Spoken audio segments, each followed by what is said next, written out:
Right, so let's talk about the modern workplace. For years, we've heard about these trendy companies, new age companies, especially in the world of tech. They call themselves flat. What does that even mean? The idea, get rid of layers of middle management, no more endless chains of command, no more waiting for your boss's boss's boss to approve something, a place where everyone's voice is heard, a place where the best ideas can come from anyone and from anywhere.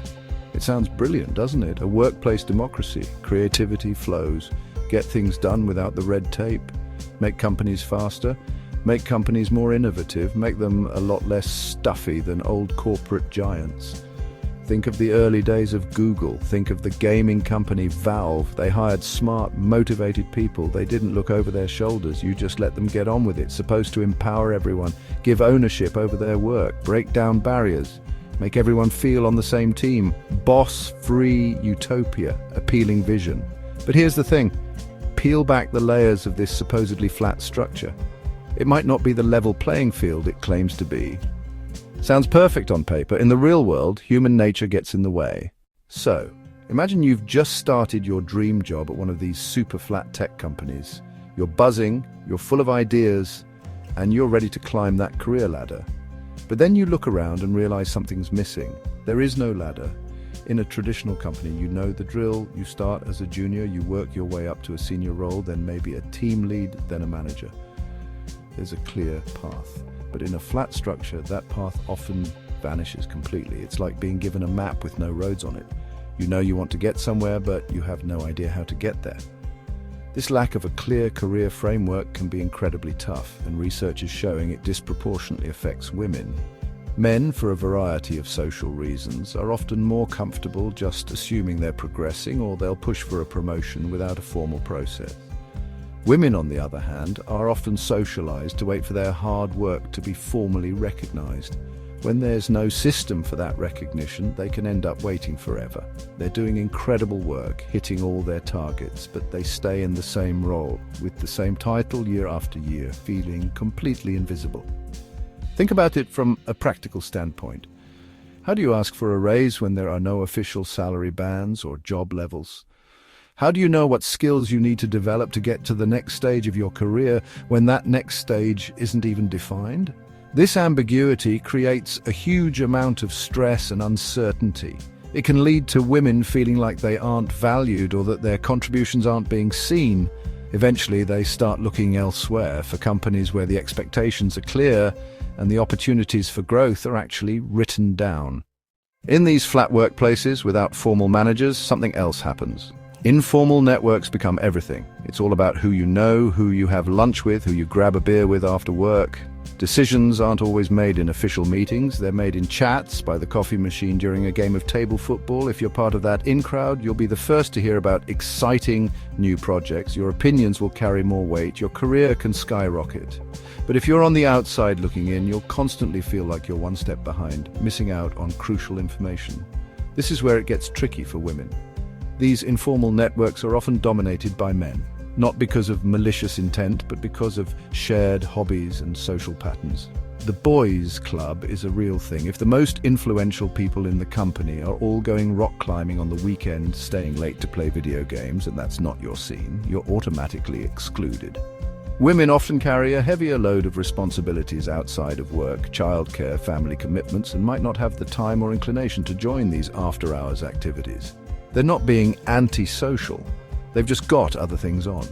Then there's the issue of self-promotion. In a flat hierarchy, you are expected to be your own biggest cheerleader. You have to constantly talk about your achievements, broadcast your successes, make sure everyone knows how brilliant you are. There's no manager to do it for you. The good news is that none of this is impossible to fix. Companies are starting to wake up and realize that flat doesn't have to mean lawless. The first, most crucial step is to bring back some structure, but in a smart way.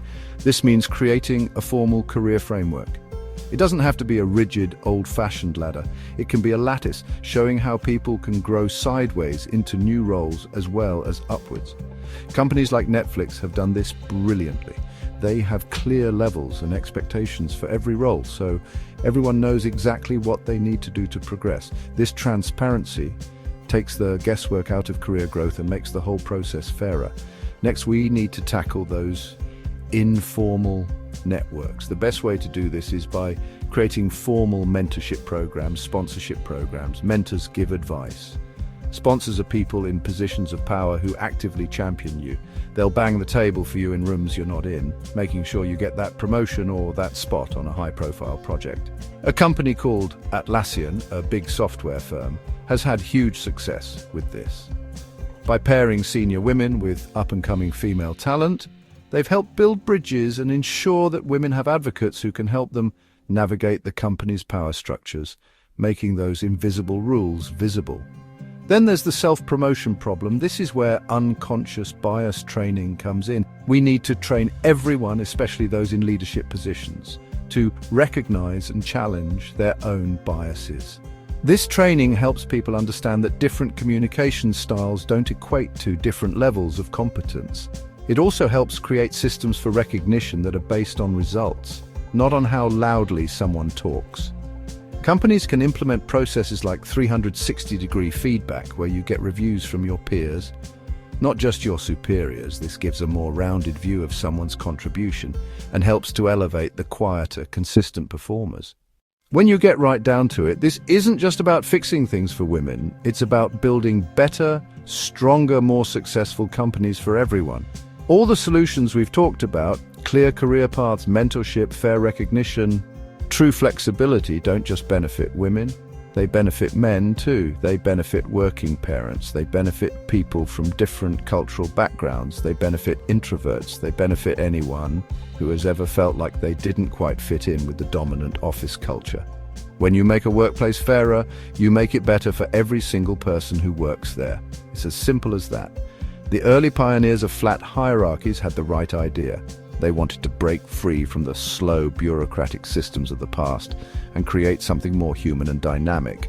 But the first draft of an idea is rarely perfect. Now we're in a position to create version 2.0, a workplace that combines the energy and freedom of a flat structure with the fairness and clarity of a well-designed system. It's about finding that sweet spot between total chaos and rigid hierarchy. It's about being intentional, thinking carefully about how decisions are made, how people are promoted, and whose voices are being heard. Look at companies like Pinterest, which has invested heavily in creating inclusive hiring and promotion processes. They've seen real results, not just in their diversity numbers, but in their innovation and overall company performance. They understood that you can't just hope for a fair culture. You have to actively build it piece by piece. Ultimately, this is a really hopeful story. The future of work can be a place where creativity flourishes precisely because there is a foundation of fairness to support it.